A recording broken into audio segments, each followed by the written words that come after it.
Okay, so let's look at passage 2B. This was an analytical response to the Kennedy passage. Now, this one starts out saying, after the price increase of steel in 1962, JFK had a very powerful response. A very powerful response. That's really kind of vague and doesn't say much. In his speech made on April 11, 1962, Kennedy is extremely effective in his use of rhetorical strategies to convey his message. He is extremely effective in his use of rhetorical strategies to convey his message. That is extreme. That's just empty. And so it is not in the least bit effective. And in fact, it hurts the student's score. Only halfway through it takes halfway through the intro paragraph before this person actually starts to answer the question. He says Kennedy employs a disapproving tone. So here's one of the strategies, and strong diction. So here's the other strategy. In order to clearly achieve his goal in making the steel companies reverse the increase. Hold on one second. Okay, and I'm back. So okay, so this person so far, this person has done what he or she has been asked to do. These are the strategies, which is good that, he names the strategies that Kennedy uses and names the purpose, because those are the two things you're being asked to do when you analyze a passage. It's just not very strongly written. With these kind of this big empty this big black hole in the middle of it. Um, but so far, this is probably about a 6, and that's doing what it's being asked to do. Now, in this next paragraph, and again, I'm not going to read this to you. I'm assuming that you've already read, but here uh, he uses the student uses an analogy, saying basically that Kennedy is like a dad, and U.S. Steel is like the big brother who's been bullying the younger brother, which is the Americans, citizens. And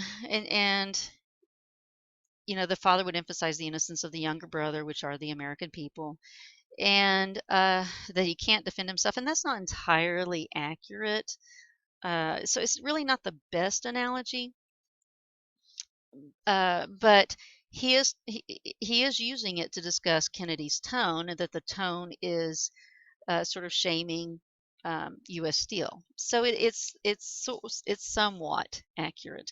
Then we have this kind of long quote. It is at least embedded. Kennedy says, should be a comma, some time ago I asked. Okay, so he has this quote that goes on for 3 or more lines, which is really just too long. But he continues here talking about the tone of these two sentences is so powerful. Really don't need that.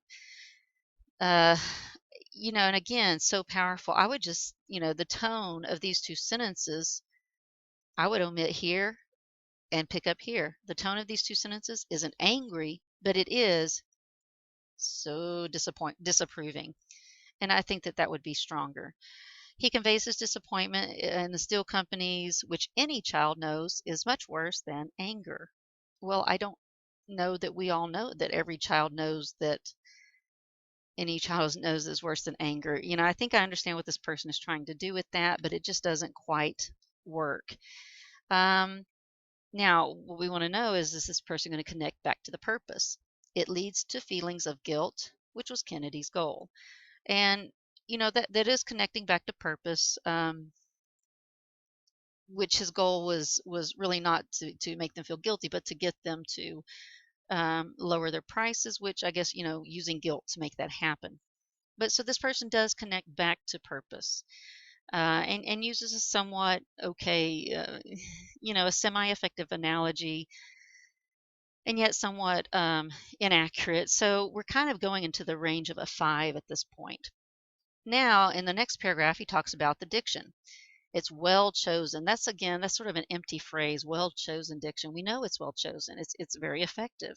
So it would be better if, to just even leave that out, or to put disapproving or condemning diction or something like that, or even strong diction.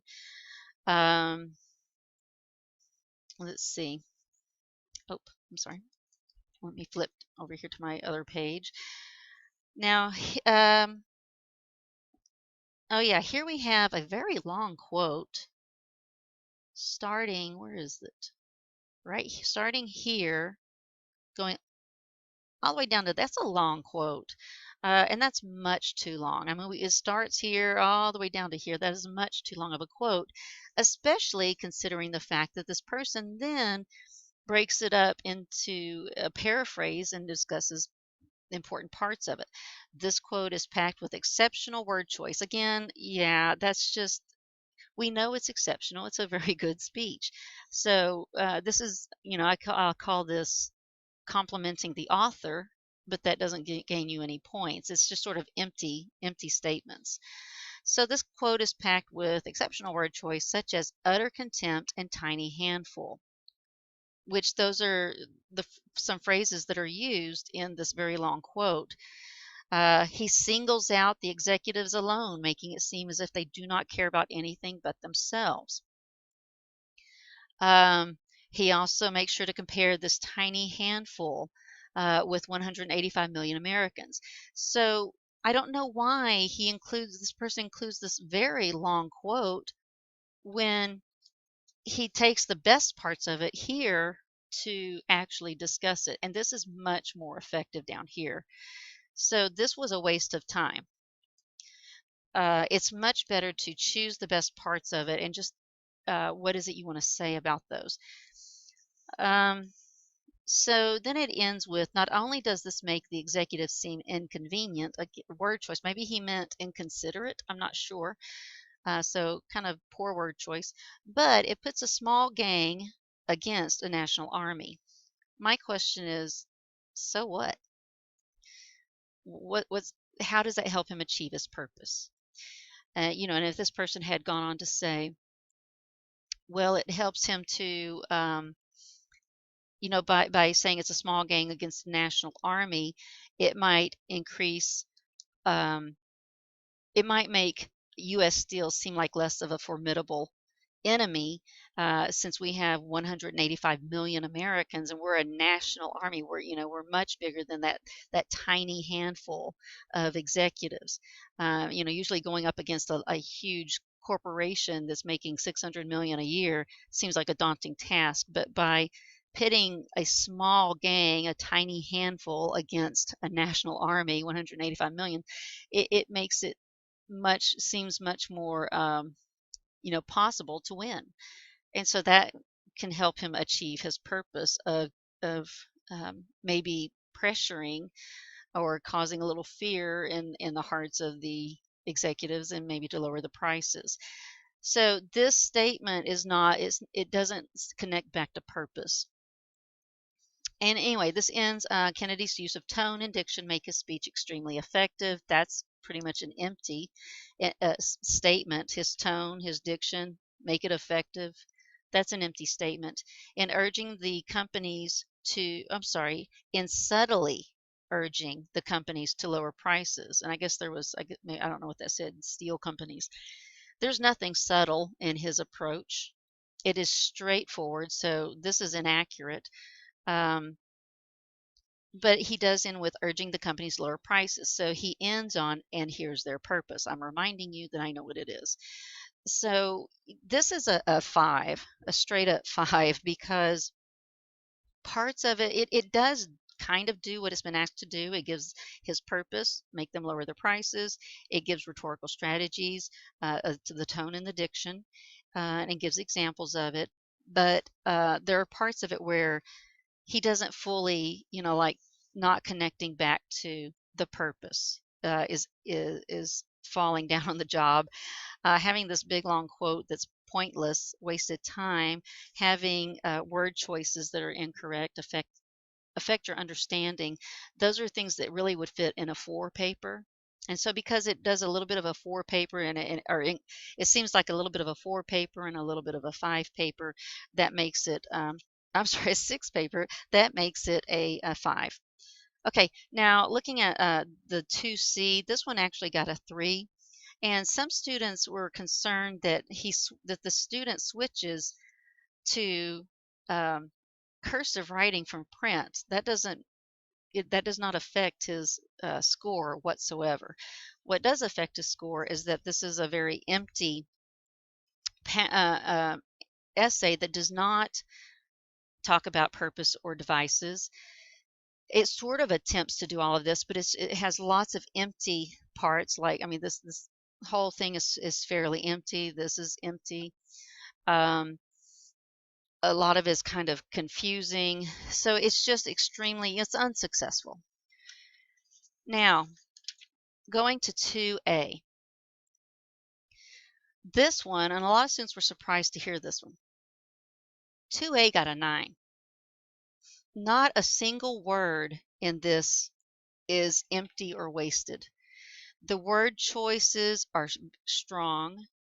The style is pretty eloquent. So let's just look at a little bit of it. Throughout his speech, in which he condemned companies for raising steel prices, Kennedy repeatedly appeals to a sense of communal sacrifice and collective responsibility in order to rally his everyman audience around the ostensible cause for outrage. From the beginning, Kennedy, a millionaire Harvard graduate, includes himself in the aggrieved camp of everyday Americans by using the first person we. The list of sacrifices being made by the 185 million Americans are thus shared by him as well. He is on their side, united with them.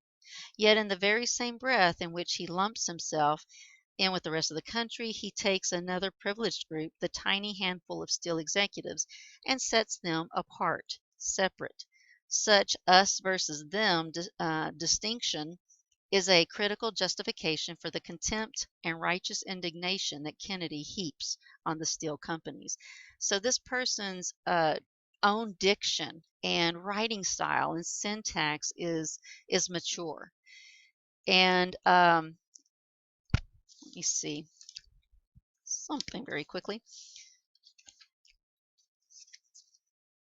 Okay. Yeah.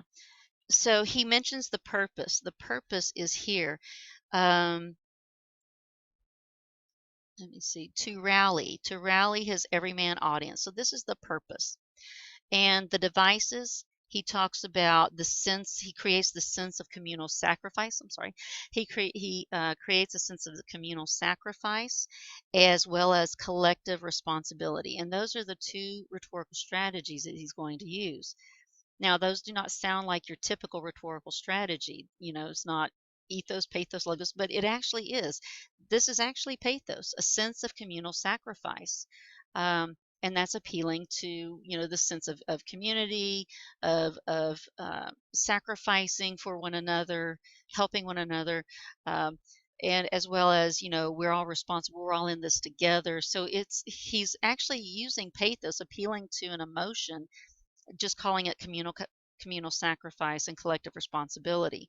And then it goes on to, in an extremely effective manner, to eloquently discuss how Kennedy achieves his purpose using those two particular appeals. Anyway, so I just wanted to, these are some of the things that we discussed in class today.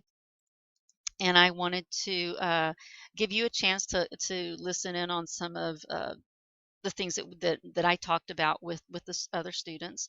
So I hope that this has been helpful to you. Have a good day. Bye.